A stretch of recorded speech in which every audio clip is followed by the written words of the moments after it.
Mais do que pelos 3 pontos, mais do que pela condição de tabela, esse é o tipo de vitória que o gremista mais gosta.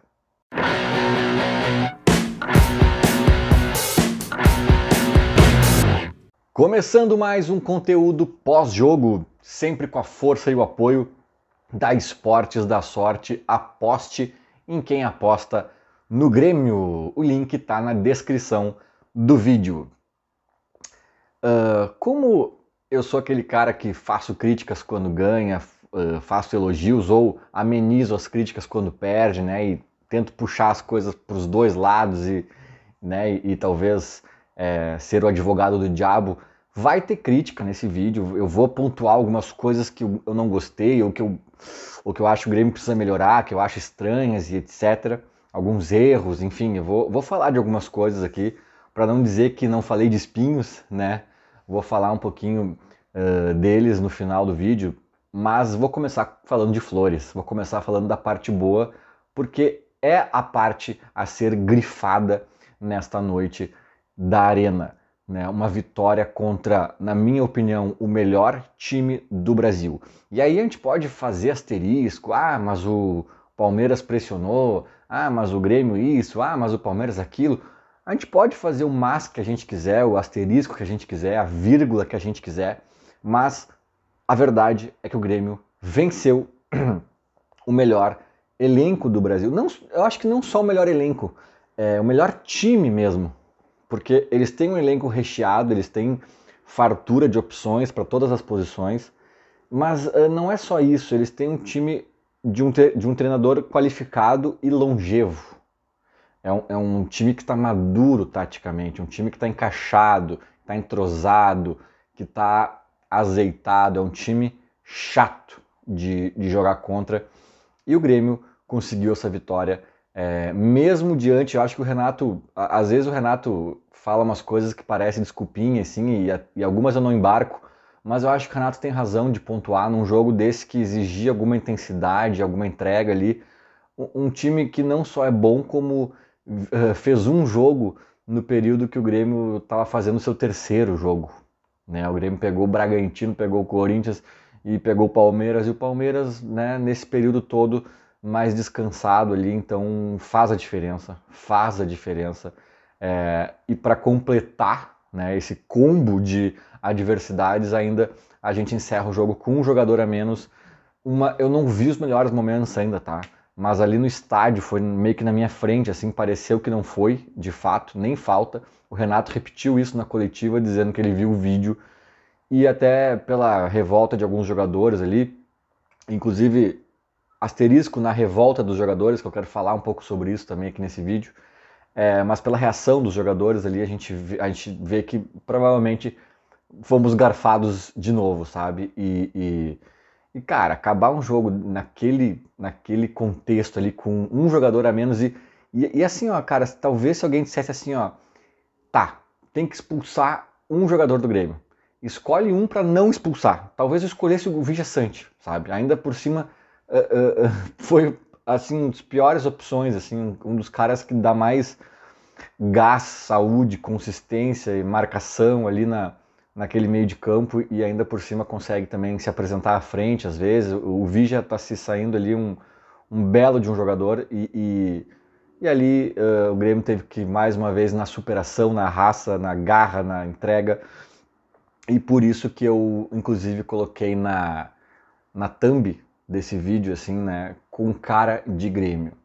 E aí eu quero falar um pouco disso. O que é com cara de Grêmio, né? Qual é a cara do Grêmio? É engraçado falar da cara do Grêmio, sendo que o Grêmio tem 120 anos recém-feitos agora, né, nos últimos dias ali, dia 15 de setembro, 120 anos e neste período passaram pelo Grêmio, sei lá, milhares de jogadores, milhares, né? Então, como assim a cara do Grêmio? O Grêmio teve Jardel, mas o Grêmio teve Clementino, o Grêmio teve, sabe, Dinho, mas o Grêmio teve Thiago Neves, o Grêmio teve Darley, mas o Grêmio teve Paulo Vitor. Então, assim, o que é a cara do Grêmio, sabe? O Grêmio tem muitas caras nesses 120 anos. E a minha resposta para isso é que a cara do Grêmio é a cara da torcida do Grêmio. E embora nesses últimos anos, pelas mãos do próprio Renato, acho que na verdade foi um movimento que começa com o Roger Machado, que aliás o Roger era jogador daqueles Grêmios da década de 90 que eram a cara do Grêmio, do Filipão e tudo mais, mas o Roger como treinador ele começa a montar um Grêmio mais tic-tac, mais toque de bola, menos sujar o calção e mais fazer a bola girar, sabe? Que por muitos anos foi a cara do Grêmio, inclusive do Grêmio do Renato, e que de certa forma ainda é um pouco. Né? O Renato ainda tem essa coisa do futebol ofensivo e não sei o que, papapá, que não tem mais essa cara do Grêmio. Só que assim, cara, teve um momento no final do jogo ali que o Palmeiras jogava a bola para a área, o Grando dava soco, a galera vibrava. Daí jogava na área de novo, o zagueiro cabeceava, a galera ia ao delírio. E tipo assim, aí alguém dava um carrinho no meio de campo, parecia um gol do Grêmio, a arena explodia, sabe? Isso é a cara do Grêmio. Isso é a cara do Grêmio. Porque o torcedor sente, o torcedor sabe. Tu ganhar como a gente ganhou hoje, exatamente como a gente ganhou hoje, do América Mineiro, na arena do Grêmio, do Curitiba até mesmo, esse Curitiba cambalhante aí desse ano, a gente ia ficar feliz, a gente ia comemorar, mas não é a cara do Grêmio, né? Aí a gente ia bater mais na tecla do faltou qualidade, como é que a gente deixou o Curitiba nos envolver. Poxa, mas o América Mineiro chutou o dobro de bolas ao gol, isso não dá para acontecer, onde é que a gente errou, o que o Renato fez de errado, falta reforço, falta não sei o quê. Mas quando esse adversário é o Palmeiras, com toda a sua potência, com todo o seu dinheiro, né? O Renato até mencionou na coletiva com uma folha salarial que é o dobro da do Grêmio, e a gente sabe das nossas limitações, a gente vem de uma maratona mais cansativa de jogos, a gente tem um jogador a menos na reta final do jogo. Quando acontece tudo isso, o torcedor do Grêmio sabe que para ganhar tem que ser na superação, sabe que não vai ter show, sabe que não vai ter tic-tac e jogador do Grêmio entrando com bola e tudo. Sabe que se for para ganhar vai ser com um gol de diferença, muito provavelmente. Né? E por incrível que pareça, é claro que todo mundo quer aqui que o Grêmio goleie e ganhe com sobras e sem drama, 5-0, tá ótimo. Mas tem um lado da torcida do Grêmio que a gente gosta disso. A gente gosta do sofrido, a gente gosta de ganhar de um time que é melhor que a gente. A gente gosta de ganhar um jogo em que o adversário chutou o dobro de bolas. O Grêmio tem isso na sua essência. Né? Pelo menos a minha geração foi forjada por aquele Grêmio do Filipão e tal. Eu não sei se... Mas eu tenho a sensação que se aplica a outras gerações mais antigas também. A gente tem isso, sabe? O Grêmio, eu diria que o Grêmio tem isso. E eu acho que hoje a gente viu bastante disso. E aí eu vou voltar um pouco até o que eu falei no pós-jogo do Corinthians, porque eu disse naquele vídeo, né, que no meu Twitter eu chamei o time de bunda mole, depois que eles tomaram a virada no finalzinho do primeiro tempo, né, 3 gols ali em poucos minutos. E aí no próprio vídeo pós-jogo eu falo, mas ali eu tava de cabeça quente, não é bem essa palavra, não é esse o termo correto. Eu acho que o time é meio acomodado, meio, né, desconcentra, perde o foco com muita facilidade. Aí quando vem jogar na arena, que a gente tá ali pressionando e eles parece que esticam a corda, daqui a pouco vai jogar fora. E aí parece que é solteiros contra casados. E no jogo do Corinthians aconteceu as duas coisas dentro, né, de poucos minutos de diferença ali. O time parece que entrou pressionado porque tinha feito um jogo patético contra o Bragantino. Aí quando abriu a vantagem parece que se largou. E eu sinto esse Grêmio assim, sabe, cara? Mas eu devo dizer, eu devo reiterar que eles não são bunda moles. E o jogo de hoje deixou isso mais claro. Eles foram até aguerridos, né? O próprio Natan é um cara que não... Eu vou entrar nisso também, mas é um cara que não é da marcação, não é da... Mas estava tentando, eles estavam se esforçando. A gente viu o jogador dando carrinho, a gente viu o jogador travando chute do adversário e correndo atrás da bola no finalzinho do jogo com um jogador a menos. Não é bunda molice, não é assim indiferença, corpo mole, não tem nada disso acontecendo no Grêmio. Mas eu acho que a gente tem um perfil de time um pouco mais sereno, mais ameno, menos Maicon, menos Dinho, menos... até mesmo menos Luan, naquele auge dele, em que ele não perdia uma briga, né, em Grenais e em outros jogos quentes e tal. Não sei, cara, mas eu ainda acho que aquele lance do Corinthians, se tivesse 10 jogadores do Grêmio cercando o árbitro, ia ser diferente. O próprio árbitro de vídeo teria visto a coisa de uma forma diferente. Hoje eu vi um lance assim que, tipo, o Palmeiras teve uma falta perto da entrada da área e até meu pai, que tava vendo o jogo comigo, me chamou a atenção. Tipo, demorou pra cobrar e tal. Cara, os jogadores do Palmeiras ficaram colocando aos pouquinhos a bola cada vez mais perto, né? E o árbitro ali vendo a barreira e não sei o quê. E não tem um jogador do Grêmio para apontar, para dizer, para fazer um tumulto, sabe? Eles parecem que são mais gentlemen, jogam assim mais, tipo, na elegância. Cara, às vezes tem que ter um pouco de baixaria, de barraco, de se escabelar, né? De pressionar o árbitro. Eu acho que falta um pouco disso ao Grêmio, sabe? Falta, às vezes, até mesmo foco e concentração, o próprio Renato admite. Mas mesmo nos momentos que não faltam, que hoje foi o caso, hoje não faltou, eu acho que ainda assim eles... cara, sabe? Falta uma malandragem, talvez seja essa palavra que eu tô buscando. Falta uma malandragem, né, um jogador, como se dizia antigamente, mais marginal, assim, mais... Sabe, ali todo mundo é... Não sei, cara, não sei. Esse é um asterisco que eu faço, mas mesmo com essa minha percepção, o Grêmio teve essa cara de Grêmio que eu tô falando. Foi aquele Grêmio. Muita gente, eu tava ouvindo rádio na saída do jogo, né? Muitos gremistas falaram, lembrou a década de 90.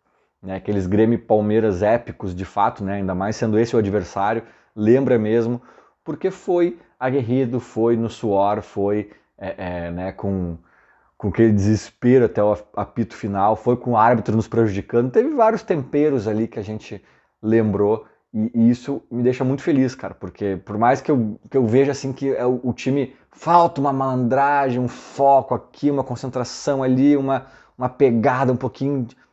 Cara, ainda assim, quando eles querem, conseguem ser competitivos frente ao melhor time do Brasil na atualidade. Talvez da América na atualidade, né? Então, isso é inegável que é muito, muito louvável, né? Muito, né, digno de se comemorar. E, enfim, né, cara, eu já fiz aqui um pequeno asterisco de crítica, né? Crítica não, mas uma constatação, né, que eu acho que é de perfil do time, e o próprio Renato falou isso na coletiva de hoje, que eles têm essa coisa de desconcentrar, de desfocar. Ele até deu exemplos de falas, né, de trechos das palestras dele no vestiário para tentar fazer eles entenderem que tem que focar e tal. Então não é uma percepção só minha. Mas, assim, agora, dois comentários, assim, duas críticas que eu vou fazer agora são, curiosamente, a dois caras que acho que foram os mais aplaudidos quando o telão anunciou a escalação do Grêmio. E dois caras de quem eu sou muito fã, né, de ambos, assim, né, e passo pano para ambos, inclusive, em vários momentos. Mas o primeiro, vou até ser mais sucinto nesse, é o Suárez, cara. O Suárez hoje não foi bem. Não foi bem, assim. Se a gente tivesse tomado o empate, assim, eu botaria um pouco na conta do Suárez, porque teve a chance de matar ali o 2-0, teve a chance de... E por que eu falo do Suárez, né, cara? Porque ele é o extra classe. Ele é um monstro, né? Cansei de elogiar ele aqui. O André Henrique perdeu um gol feito uma hora, mas quem é? O André Henrique não espero, né? Eu espero, melhor dizendo, que isso aconteça eventualmente com o André Henrique, sabe? Tem vários jogadores do Grêmio que mostraram ali algumas coisas um pouco aquém do esperado, um pouco... Mas tá, cara, a gente entende a nossa limitação de elenco frente ao Palmeiras. Então o Palmeiras teve mais volume. Primeiro que eles estavam atrás do resultado, né? O Grêmio abriu o placar cedo, isso é natural. Segundo que eles têm um elenco muito melhor, assim, então, sabe, eu não vou esperar, cobrar que o Grêmio tinha que ter mais posse, mais volume e atacado mais. Não, cara, não nasci ontem, o futebol é assim, e o Palmeiras é um time, né, já falei tudo que tinha que falar do Palmeiras, então é compreensível. Agora, o Suárez, cara, do tamanho dele, ter 2, 3 chances boas e, cara, fazer um cruzamento totalmente errado, chutar a bola totalmente para fora. Aí teve um lá que ele tentou dar de voleio que dava pra ter dominado e chutado. Teve outro que, poxa, na cara do gol ele deu um bico pra cima. Ah, velho, ali fica esse asterisco aí pro Luizito, né, que tá muito com crédito, né, os números dele ainda são excelentes na temporada. Nossa, é um alicerce do nosso ataque, que é o melhor da competição, junto com o Botafogo. Mas outra crítica é o Renato, né, cara? Que esse sim eu passo muito pano aqui, a galera até me critica. Mas, cara, eu não consigo entender num jogo desse contra o Palmeiras, um jogo de intensidade e tal. O Renato, ele vem com aquelas coisas de 4 atacantes e ele acha que 4 atacantes vai te deixar ofensivo. Não vai, cara. Teve um momento do jogo que era ataque contra defesa, sabe? Daí ele começa com o Natan. Coitado, o Natan se esforça, mas ele não é. Não é a característica dele pegar junto, marcação forte, não sei o que. Não é, cara. Não é. É tu botar o Pelé no gol. Não, mas eu gosto do Pelé. Eu também gosto, cara, mas no gol não dá, entendeu? Então, tipo assim, óbvio que eu tô exagerando, né? O Natan não é o Pelé e também não tô colocando ele no gol, mas o que adianta ter 4 atacantes em campo e daqui a pouco tava lá o Soares, o Galdino, o Ferreira, o JP Galvão, aí tá lá o Ferreira dentro da nossa área, marcando o jogador do Palmeiras, sabe? O Ferreira mal encostou na bola, marcou praticamente. Se é pra botar um jogador para marcar, não põe o Ferreira, sabe? O Galdino até talvez vá lá, é um cara um pouco mais físico ali, mais rápido, mais né, saudável, digamos assim, tem mais saúde. Mas assim, cara, pra que botar 4 atacantes? O Grêmio não foi mais ofensivo em momento algum fazendo isso. Em momento algum, sabe? Essa crítica que eu faço ao Renato. Tipo, tem horas que tu tem que fechar um pouco mais a casinha. Aí fica com 2 atacantes e um deles rápido, talvez, ou ambos numa dessas, e puxa contra-ataque, com lateral, com o próprio atacante, sabe? Mas tem que rechear o meio, cara. Palmeiras vinha, às vezes, com aquele Gabriel Menino ou com outros caras assim, tocando a bola, passeando na feira, até chegar na entrada da nossa área quase. Eles atravessavam o meio de campo, desfilando no São Paulo Fashion Week. Aí chegavam perto da nossa área, aí tinha o primeiro combate. Aí tava lá o Natan, feito uma barata tonta, tentando correr atrás dos caras, depois tava o Ferreira, depois tava não sei o que. Cara, sabe? Não, tem horas que até um Thiago Santos é melhor do que um Natan em campo, sabe? Dependendo do tipo de jogo. E hoje era o caso, sinceramente. Me perdoem a heresia aí de falar que o Thiago Santos era melhor que alguma coisa hoje, mas hoje, nesse tipo de jogo contra o Palmeiras, o Thiago Santos seria melhor do que o Natan, sobretudo depois que estava 1-0 já, sabe? E o Renato, não sei, ele é vida louca, sabe, cara? Não à toa a gente faz todo esse caminhão de gols e toma um monte também, né? E hoje não dá para tapar o sol com a peneira, escapamos por pouco, né? Bola na travessão. O Grando fez uma ótima partida, há de se dizer, né? Eu pego no pé dele às vezes. Eu ainda tenho minhas dúvidas gigantescas se ele é o goleiro pro Grêmio. Talvez até ache que o ideal seria ter um titular para ele ser reserva e amadurecer, mas hoje ele fez um trabalho digno de titular do Grêmio. Assim como 2 caras que eu acho que são reservas pro Grêmio, mas que hoje fizeram um trabalho digno de titulares, os 2 Brunos, né, cara? O Vini e o Bruno Alves, cara, né? Aliás, os 3, né? Os 2 Brunos e o próprio Grando, cara. O Palmeiras, eu tava vendo agora há pouco, ele cruzou quase 50 bolas na nossa área. 50. Isso mostra até um mérito defensivo do Grêmio, né? Eles não conseguiram infiltrar muito e ficaram jogando bola pra área. E ali, cara, nossa zaga cabeceou a maioria, o Grando pegou várias, o Grando fez boas defesas também, além disso. Bola no travessão, então assim, foi suado. Foi suado, tem coisa para melhorar aqui, para observar ali, né? Mas enfim, cara, diante desse grande time, ainda acabando o jogo com um jogador a menos, o saldo é extremamente positivo e a gente segue no bolo do G4. Eu ainda acho que sonhar com outra coisa além do G4 é um pouco distante nesse momento, mas, né, a matemática ainda não nos abandonou. Feito, era mais ou menos isso. Falou, abraço.